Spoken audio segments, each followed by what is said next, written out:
general, cuando hablaban de los corintios, lo que hablaban, cuando la gente le hablaba de un corinto, lo que se imaginaba era lujo e inmoralidad sexual. Era lo que se miraba en esta ciudad. Los lujos eran exagerados. Y también la inmoralidad sexual había crecido mucho en Corintio, tanto que ellos adoraban a la diosa del amor, Afrodita. Y se dice que en lo alto de la ciudad estaba el templo de Afrodita. Y en este templo habían 1000 sacerdotisas, que lo que eran realmente eran prostitutas que ayudaban al culto de esta diosa.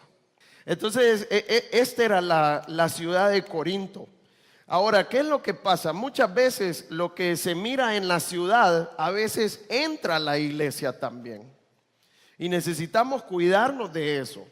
Porque las prácticas que hay en la ciudad, muchas veces la iglesia ha permitido que entren en la iglesia y se miran normales en la iglesia también. Y esto fue lo que pasó con Pablo. Pablo se había dado cuenta que habían muchos problemas en la iglesia de Corinto.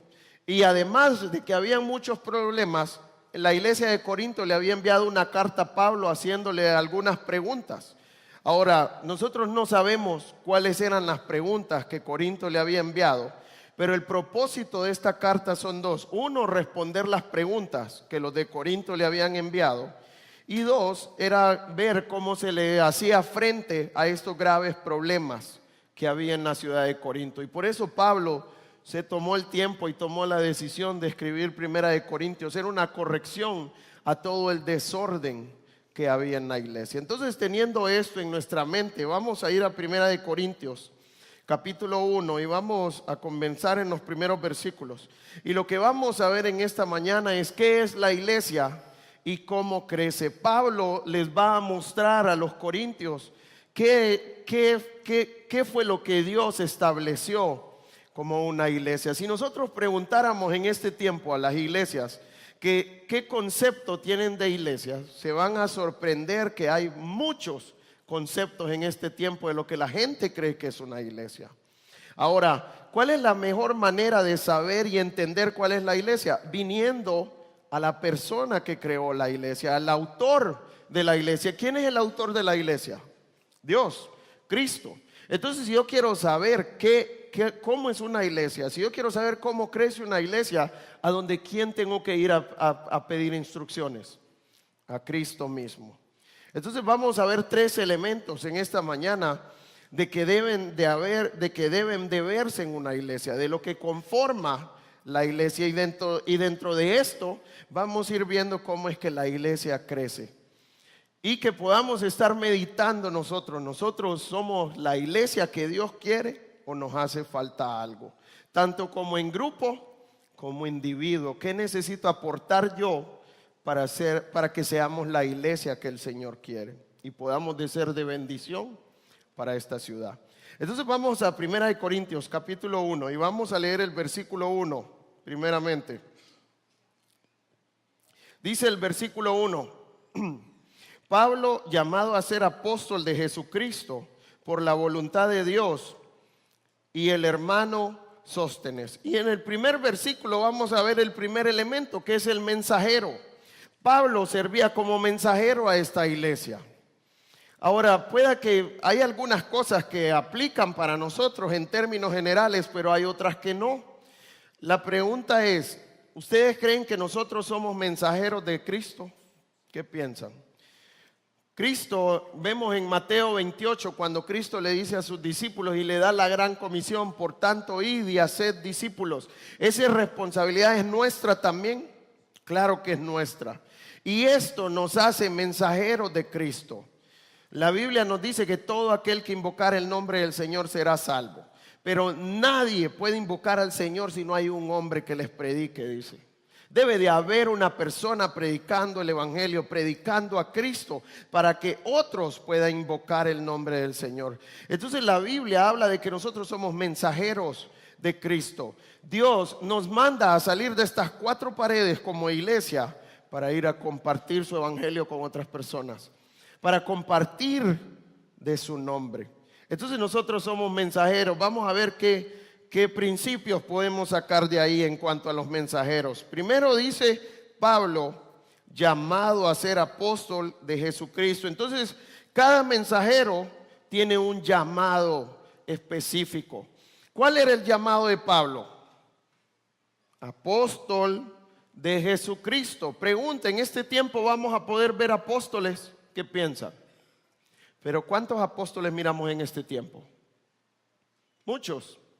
Ahora yo quiero aclararle algo. La Biblia dice que solo son 12 apóstoles del Cordero, 12 apóstoles de Cristo.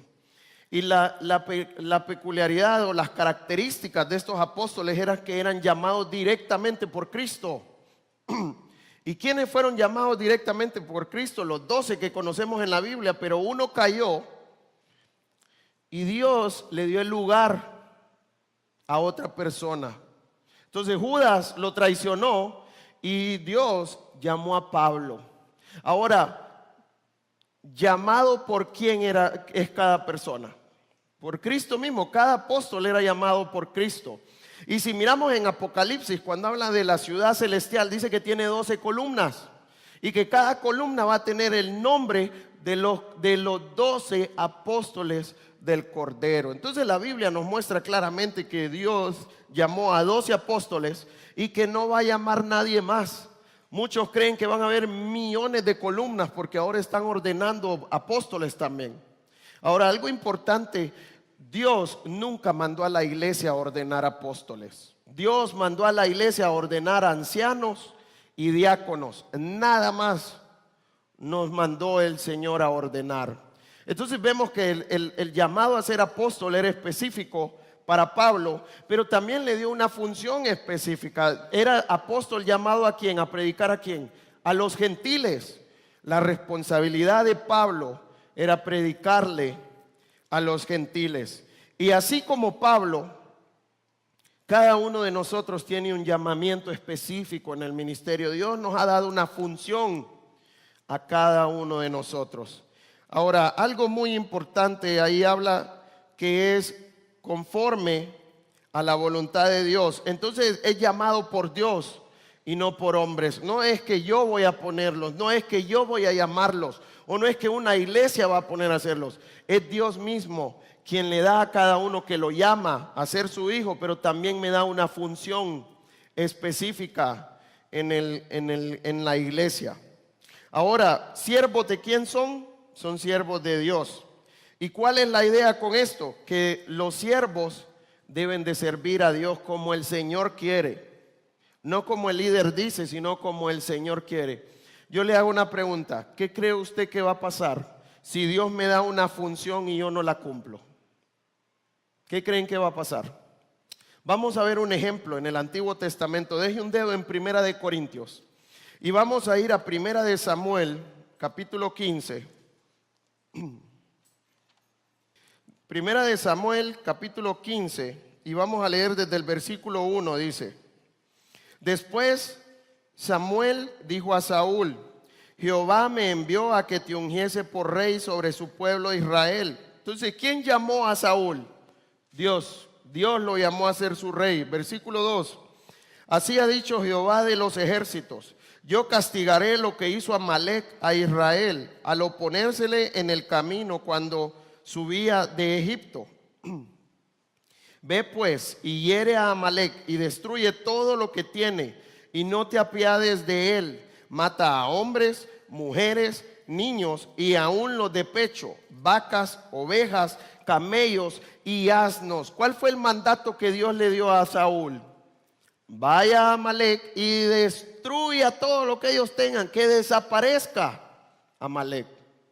Dios fue bien claro con lo que le pidió a Saúl, y Dios siempre va a ser bien claro para cada uno de nosotros. Dios nos va a pedir cosas específicas y van a ser claras. Ahora mire lo que dice el versículo 5, ¿verdad? Saúl pues convocó al pueblo y les pasó revista en Telaim 200,000 de a pie y 10,000 hombres de Judá. Y viniendo Saúl a la ciudad de Amalec, puso emboscada en el valle. Y dijo Saúl a los ceneos: idos, apartaos y salid de entre los de Amalec, para que no os destruya juntamente con ellos. Porque vosotros mostrasteis misericordia a todos los hijos de Israel, cuando subían de Egipto, y se apartaron los eneos de entre los hijos de Amalec. Versículo 7, y Saúl derrotó a los amalecitas desde Ávila hasta llegar a Chur, que está al oriente de Egipto, y tomó vivo a Agag, rey de Amalec, pero a todo el pueblo mató a filo de espada. 9, y Saúl y el pueblo perdonaron a Agag y a lo mejor de las ovejas y del ganado mayor, de los animales engordados, de los carneros y de todo lo bueno, y no lo quisieron destruir, mas todo lo que era vil y despreciable destruyeron. Pregunta, ¿Saúl fue obediente? ¿Qué piensan? La orden era mátelos a todos, y le perdonaron la vida al rey y le perdonaron la vida a los animales. Yo quiero decirle algo. Si Dios me pide 5 cosas, ¿qué tengo que hacer para decir que soy obediente? Debo de cumplir las 5. ¿Qué pasa si de 5 solo cumplo 4? ¿Es bueno o es malo? Es malo, pero el mundo que dice, Señor, cumplí 4, ¿qué más querés? Voy mejorando. Eso es lo que el mundo nos ha metido, ¿sí o no? Pero delante del Señor, si yo quiero ser obediente, yo necesito obedecerle cada cosa que Él quiere de mí. Yo quiero animarles a trabajar en su obediencia, en nuestra obediencia, que si Él nos pide 5 cosas, necesitamos cumplir las 5 cosas para ser obedientes. Ahora vamos a ver cuál fue la consecuencia de Saúl, y van a ver cómo estaba Saúl también. Versículo 10, y vino palabra de Jehová a Samuel diciendo, me pesa haber puesto por rey a Saúl, porque se ha vuelto de en pos de mí y no ha cumplido mis palabras. Yo le hago una pregunta, ¿usted quiere que Dios piense así de usted? Dios estaba diciendo, me pesa haber puesto al rey Saúl, porque no está cumpliendo mi palabra, se está apartando de mí. ¿Qué pasa cuando nosotros no queremos pasar tiempo en su palabra y no cumplirla? Nos estamos apartando del Señor. Y muchas veces estamos engañados que estamos más cerca que nunca. Pero ¿qué piensa Dios de la gente que se aparta de Él? Le pesa, se entristece cuando sus hijos se apartan de Él. Versículo 12. Madrugó luego Samuel para ir a encontrar a Saúl por la mañana, y fue dado aviso a Samuel diciendo, Saúl ha venido a Carmel, y he aquí se levantó un monumento y dio la vuelta y pasó adelante y descendió a Gilgal. Vino pues Samuel a Saúl, y Saúl le dijo, bendito seas tú de Jehová, yo he cumplido las palabras de Jehová. ¿Cómo se llenó la boca Saúl diciendo que había sido obediente? ¿Y cómo estaba el Señor con él? ¿Cuántas veces nosotros nos hemos llenado la boca diciendo este tipo de cosas? Señor, ya te cumplí. Señor, yo soy el gran hijo de Dios que tú quieres. Dice el 14, mire qué más hizo Saúl. Samuel entonces dijo, pues qué válido de ovejas y bramido de vacas es este que yo oigo con mis oídos. Y Saúl respondió, de Amalec los han traído, porque el pueblo perdonó lo mejor de las ovejas y de las vacas para sacrificarlas a Jehová tu Dios, pero lo demás lo destruimos. ¿Cuánto engaño hay en nuestro corazón? Imagínense lo que dice este hombre, qué misericordioso es nuestro pueblo que perdonó a Amalec. Y todavía te trajimos los animales para sacrificártelos a ti, Señor.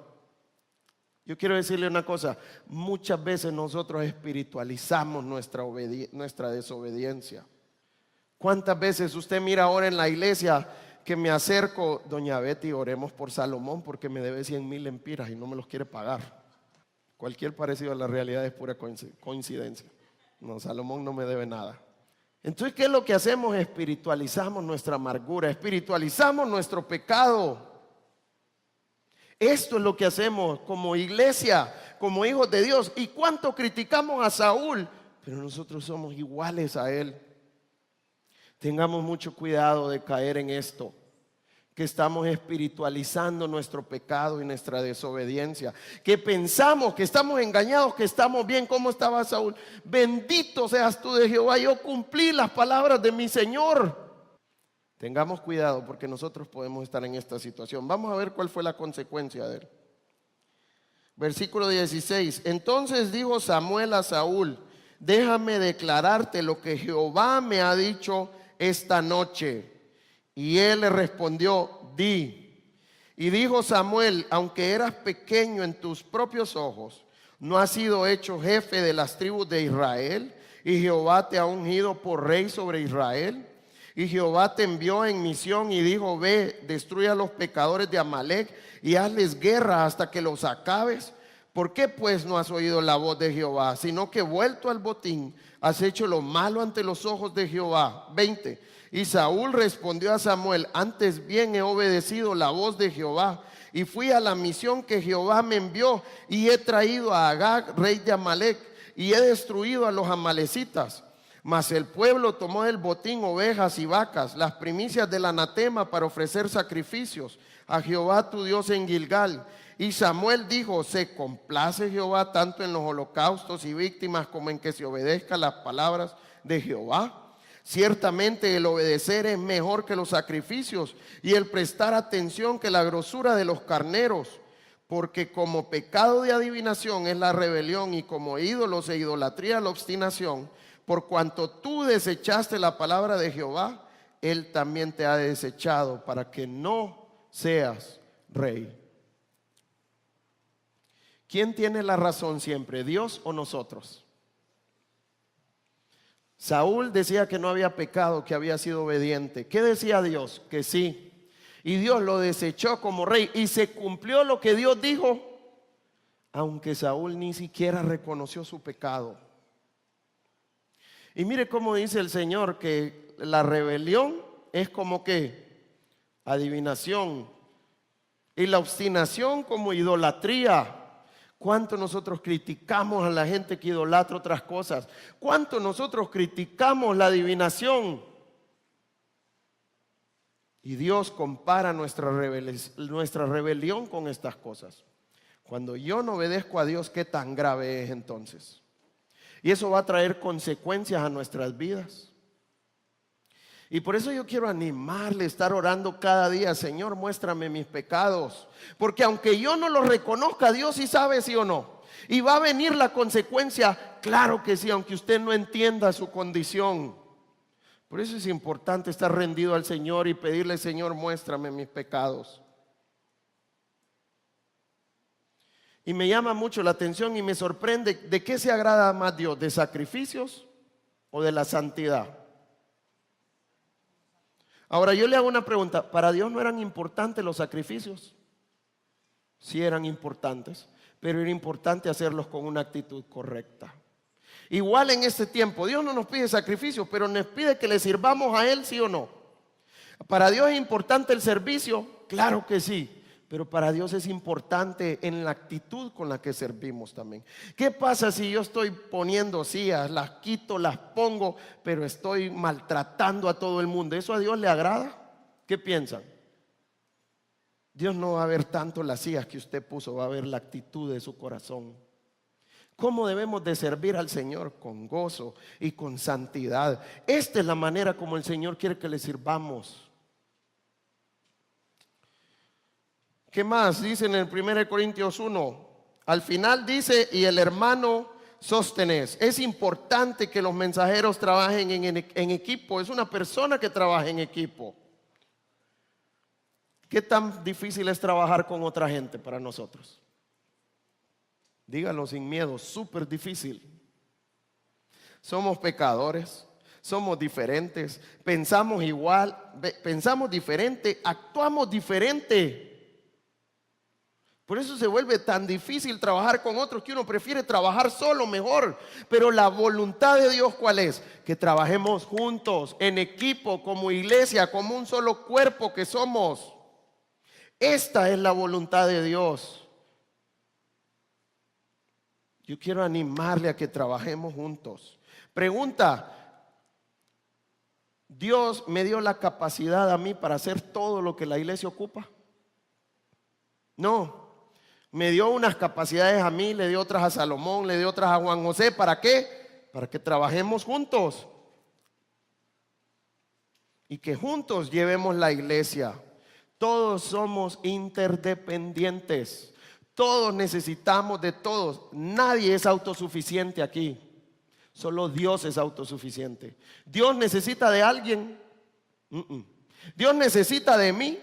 Pero nosotros sí necesitamos a Dios. Y nosotros sí necesitamos a nuestros hermanos. Por eso es importante trabajar en equipo. Y lo otro es que sean creyentes capacitados. La gente piensa que Sóstenes era el encargado de la sinagoga judía en la ciudad de Corinto.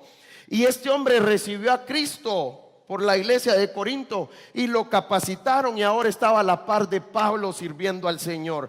Esto es lo que el Señor quiere, que cada persona que conozca a Cristo sea capacitada para que pueda servir al Señor a la par de nosotros, como un solo cuerpo que somos.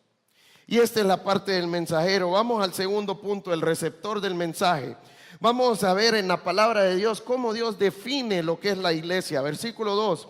A la iglesia de Dios que está en Corinto, a los santificados en Cristo Jesús, llamados a ser santos, con todos los que en cualquier lugar invocan el nombre de nuestro Señor Jesucristo, Señor de ellos y nuestro. Versículo 3. Gracia y paz a vosotros, de Dios nuestro Padre y del Señor Jesucristo. Entonces, ¿cuál es el receptor del mensaje? La iglesia de Dios que está en Corinto. ¿De quién es la iglesia?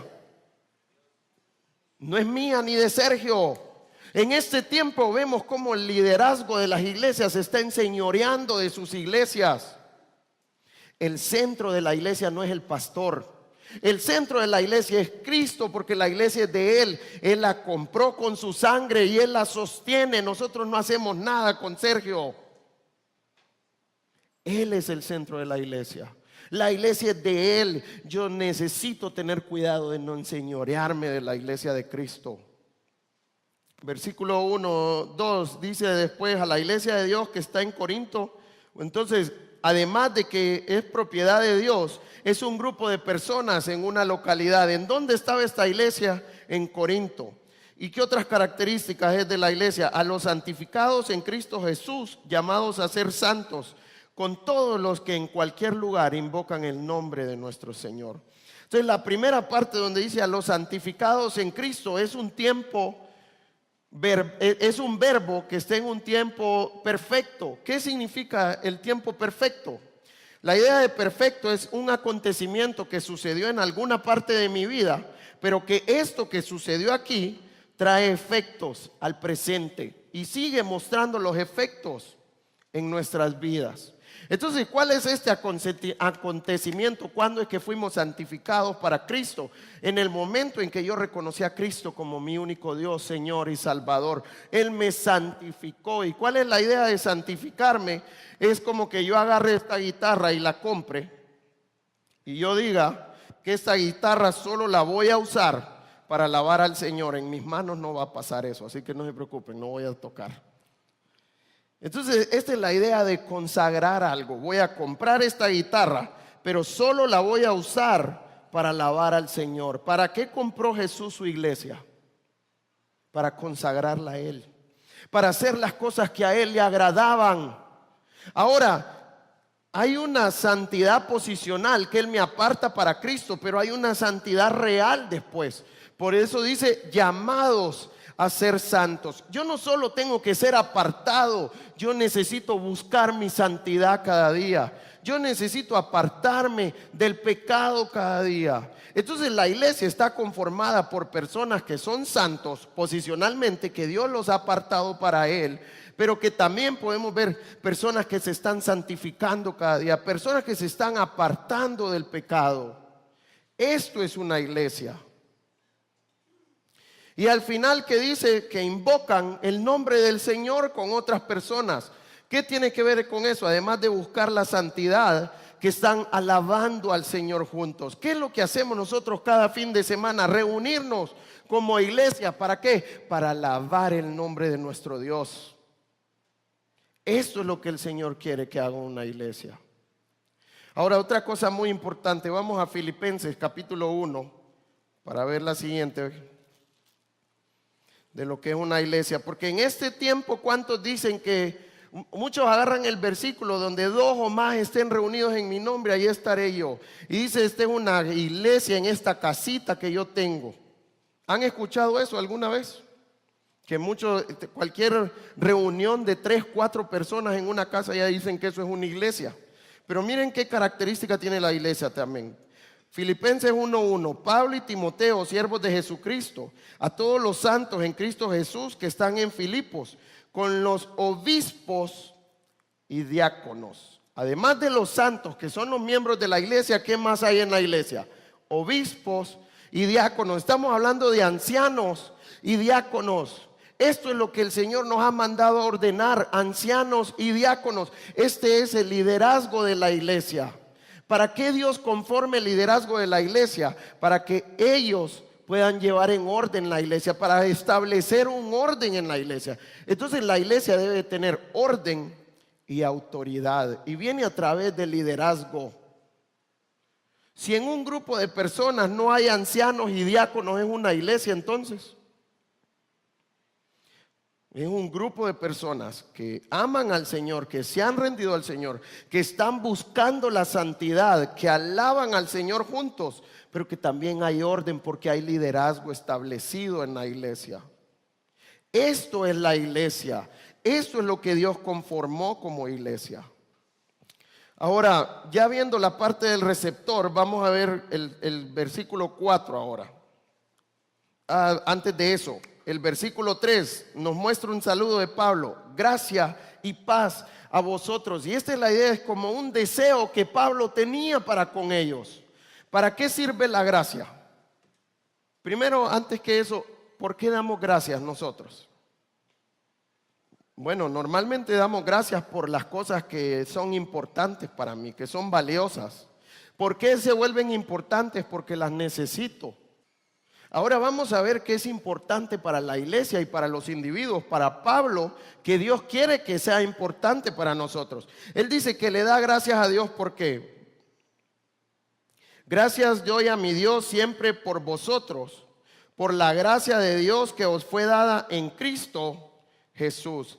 Entonces Pablo daba gracias a Dios por su gracia. ¿Y qué es la gracia? Es el favor de Dios. Cuando Él me da algo que yo no me merezco. Todo lo que nosotros tenemos es el favor de Dios, es su gracia. Nosotros merecemos algo en esta vida, ¿qué piensan? Nada, si somos pecadores. Todo lo tengo porque el Señor me lo ha dado, y no solo me da a mí, también muestra su gracia a los no creyentes también.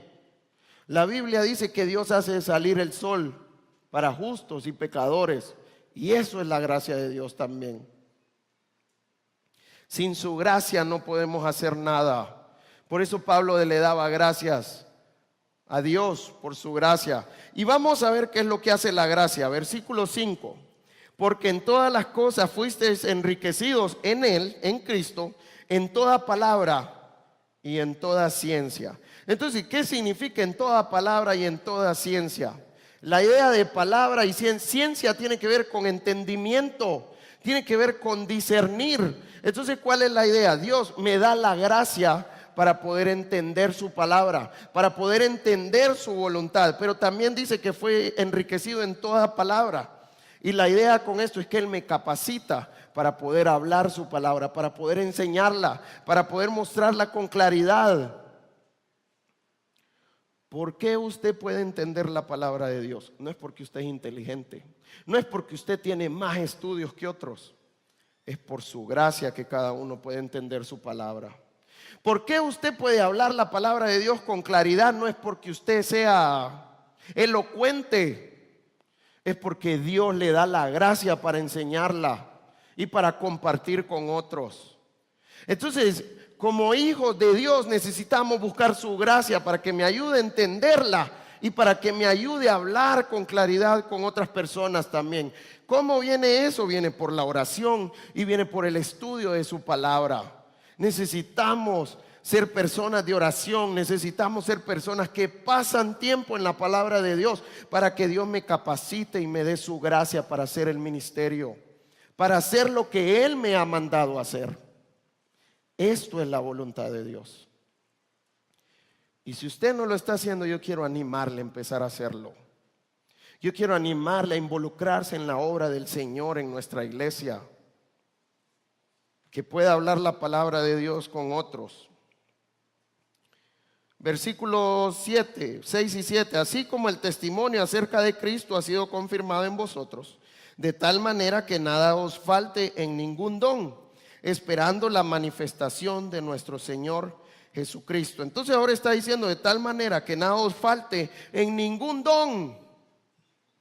Y aquí no está hablando los dones de viejitos. Aquí está hablando de un don espiritual. Entonces, ¿cuál es la idea? Yo creo que primero necesitamos definir lo que es un don espiritual. ¿Qué es un don espiritual? Es una capacidad sobrenatural que Dios me da y que me la dio con un propósito, entendiendo que el don no es egoísta, el don no solo es para mí.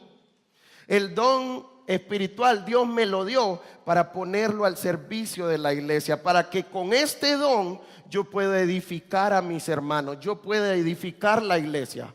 ¿Qué pasa con los dones que no edifican a la gente entonces? ¿Son dones espirituales dados por Dios? No, porque son egoístas. La Biblia nos dice en 1 de Pedro 4:10, cada uno según el don que ha recibido, ¿cuál es su voluntad? Ministrelo a otros. Entonces, ¿para qué me dio el don espiritual el Señor?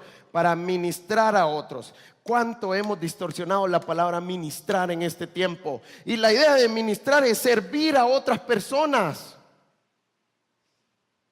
Dios me dio como mínimo, cuando ustedes recibieron a Cristo, como mínimo Dios les da un don espiritual y a otros le da 2 o 3. Pero como mínimo me dio un don. ¿Para qué me dio ese don? ¿O para qué le dio el don a ustedes? Para servir a los hermanos, para que esto los ayude a crecer. Yo les hago una pregunta. ¿Yo como pastor puedo tener todos los dones?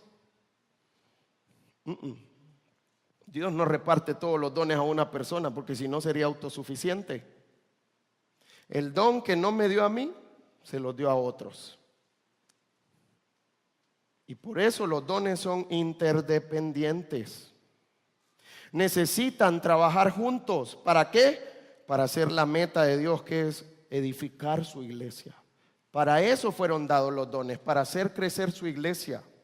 Si nosotros queremos ver nuestra iglesia crecer, ¿qué tenemos que hacer? Que cada creyente que hay en nuestra iglesia use su don. Porque si usted no usa su don, usted va a tener problemas como Saúl. Porque si Dios le da algo a usted, ¿para qué es? Es para usarlo. Y si no lo uso, soy desobediente, soy rebelde.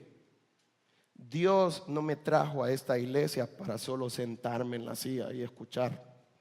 Dios me trajo para servir a mis hermanos y hacer crecer a mis hermanos también.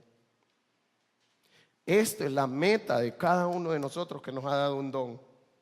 Entonces, ¿cuál es nuestra responsabilidad? Señor, ayúdame a reconocer mi don espiritual para poder servir a mis hermanos, para ayudarles a crecer.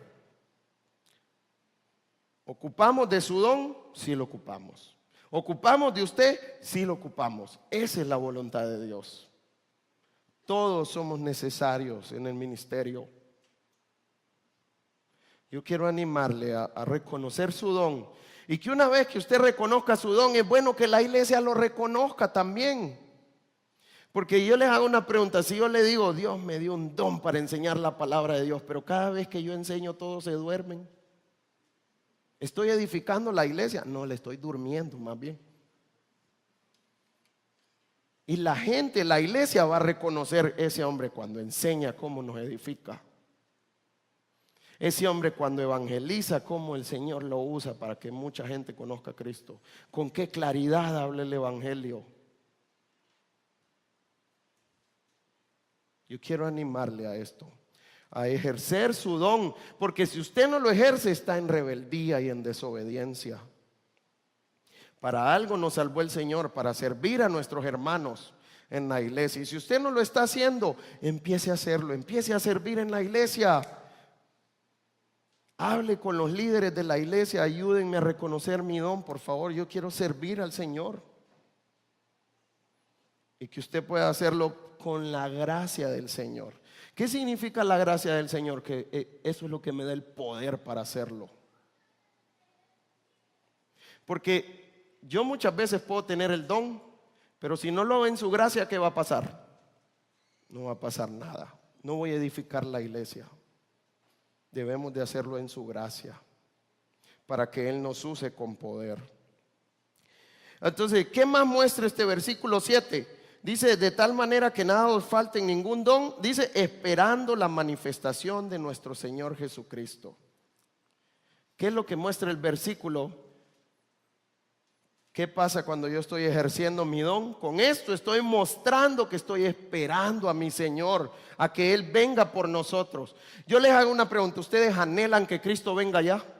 Ustedes están esperando a Cristo. ¿Qué tiene que hacer según este versículo si usted está esperando a Cristo? Ejercer su don espiritual y servir a otros. Si usted no lo está haciendo, lo que está diciendo es que no anhelo la venida de Cristo. No la estoy esperando. Demostremos cuánto anhelamos la venida de Cristo sirviendo a nuestros hermanos, mostrando el amor hacia nuestros hermanos. Versículo 8.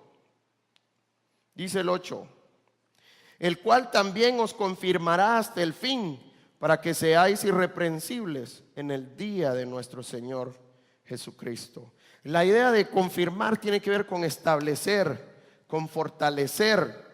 ¿Y hasta cuándo nos va a fortalecer? ¿Cuál es el punto de fortalecernos? Para que seamos irreprensibles. Irreprensibles, que no hay nada que nos estén señalando. No es la idea de que no peca.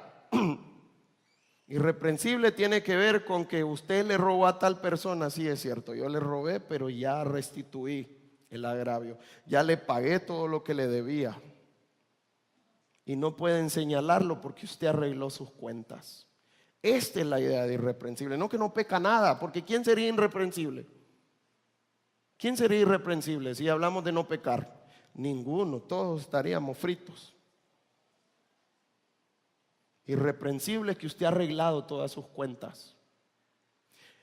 ¿Y quién es el que hace eso? Dice que Él nos confirma, el cual también os confirmará. Esto viene por la gracia de Dios. Entonces, ¿quién es el que nos establece y nos fortalece? Dios mismo, a través de su gracia. Entonces, ¿cuál es el punto aquí? Dios es el que hace la obra en la iglesia. No se crean que yo, porque soy importante, que esta iglesia está creciendo. No se crean que porque ustedes son importantes es que esta iglesia está creciendo. Nuestra iglesia crece por lo que Dios hace y por su gracia. No se crea que usted es el mejor evangelista, no se crea que usted es el mejor predicador. Es la gracia de Dios que actúa en cada uno de nosotros. Y por eso es que la iglesia crece. Por eso es que podemos ver personas reconocer a Cristo. Gente que no quería nada con el Señor y se rinde al Señor. Por eso es que podemos ver personas crecer en la madurez y capacitarse para servir al Señor. No porque usted es el gran astro en la capacitación, sino por su gracia. Necesitamos la gracia de Dios. Entonces, ¿qué piensan? La Biblia dice que si el Señor no edifica la casa, en vano trabajan los que le edifican. Busquemos su gracia, crezcamos y animemos a los demás a crecer en Él también. ¿Qué más? Para terminar, versículo 9. Dice el 9: fiel es Dios, por el cual fuisteis llamados a la comunión con su Hijo Jesucristo nuestro Señor. Entonces, ¿para qué fue llamada la iglesia según este versículo? Fiel es Dios, por el cual fuisteis llamados ¿a qué? A la comunión con su Hijo Jesucristo. La iglesia tiene la responsabilidad de estar en comunión con Cristo. Ahora, comunión es que solo venimos a alabar al Señor. ¿Qué piensan?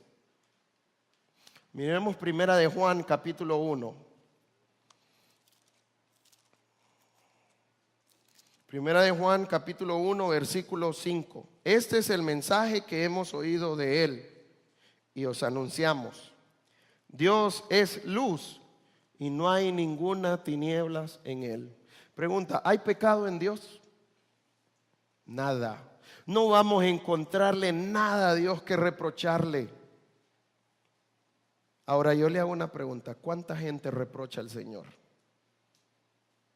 ¿Han visto gente reprochando y renegando del Señor? ¿Y eso qué significa?